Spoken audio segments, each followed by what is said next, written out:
Outland is a 1981 science fiction thriller film written and directed by Peter Hyams. The film depicts a new marshal who begins work at a mining facility on the moon Io. There he discovers a dirty secret but runs into dead ends as he tries to uncover those behind it, who also attempt to silence him. Plot: the titanium ore mining site Connery 27 is located on the Jovian moon Io. The mining is operated by the company Con Amalgamated. Conditions on Io are difficult. The gravity is 1/6 that of Earth with no breathable atmosphere, and spacesuits are cumbersome when the air is restricted. Shifts are long, but significant bonuses are paid. Tarlo, played by John Ratzenberger, a miner, suffers an attack of stimulant psychosis. He sees spiders and rips open his spacesuit, resulting in death by explosive decompression. Marshal William O'Neill, played by Sean Connery, arrives with his family on assignment at the mining site. The general manager, Mark Shepard, played by Peter Boyle, boasts that productivity has broken all records since he took over. Kane, played by Eugene Lipinski, another miner, enters an elevator without his spacesuit during another psychotic episode and dies from decompression. Carol, played by Kika Markham, O'Neill's wife, feels she cannot raise their son Paul on Io and leaves with their child to the Jupiter space station to await a shuttle back to Earth. With the reluctant help of Dr. Lazarus, played by Francis Sternhagen, O'Neill investigates strange deaths at the mine.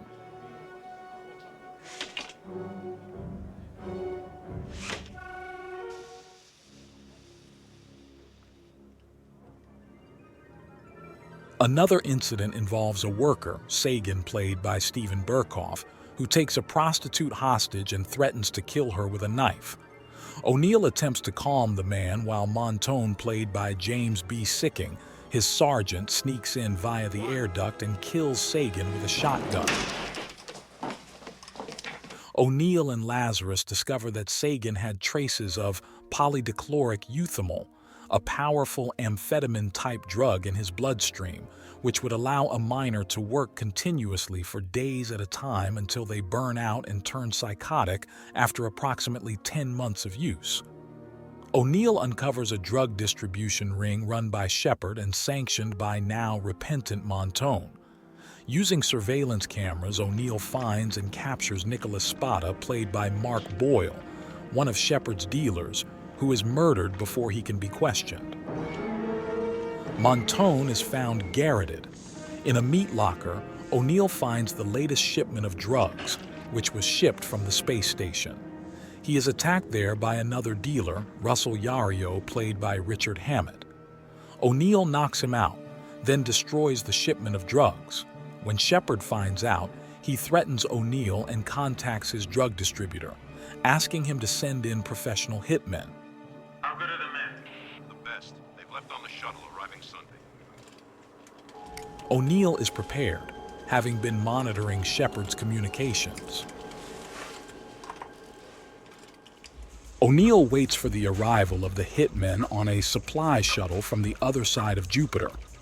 Realizing what is coming, and with only Dr. Lazarus willing to help him, O'Neill sends a message to his family promising to return to Earth when his job is done.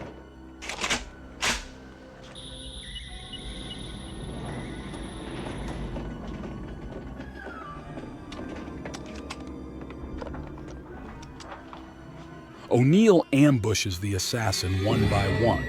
Lazarus helps him kill the first by trapping him in a pressurized corridor. O'Neill activates a bomb, causing an explosive decompression that kills the man. The second is killed in a glass greenhouse structure of the outpost when O'Neill tricks him into shooting a window, causing it to break open and blow him out to his death.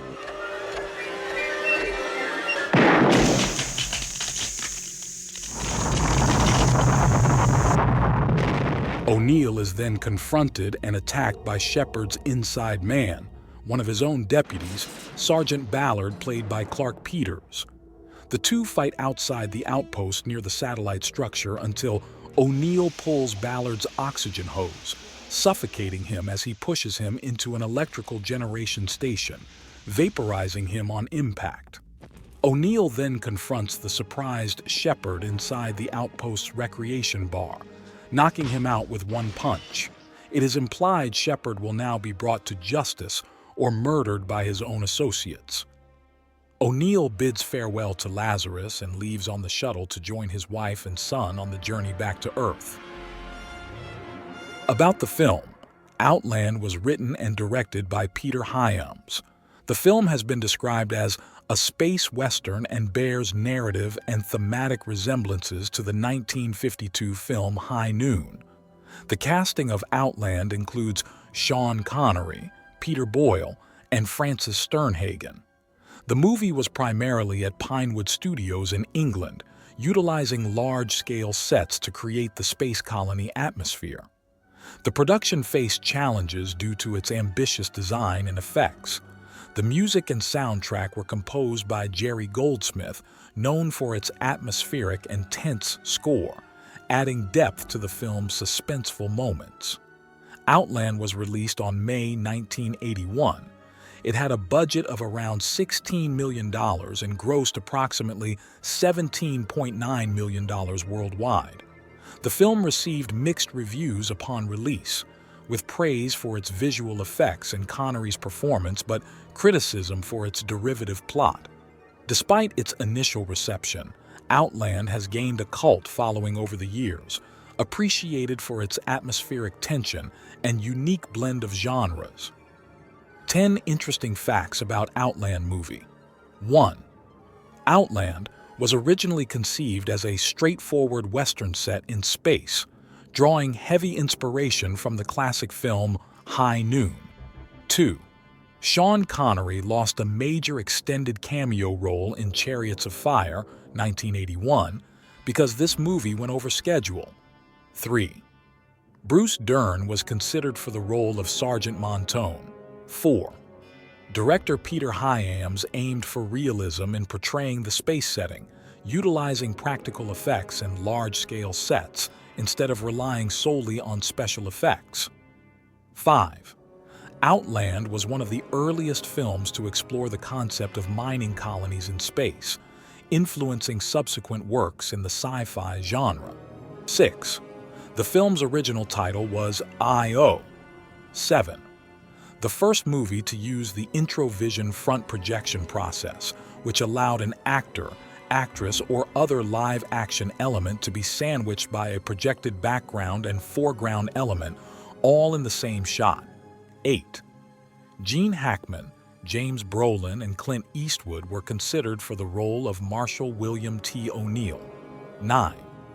Over the years, fans have formulated a theory that this film could very well be set in the same universe as Alien, 1979, due to many similarities. 10.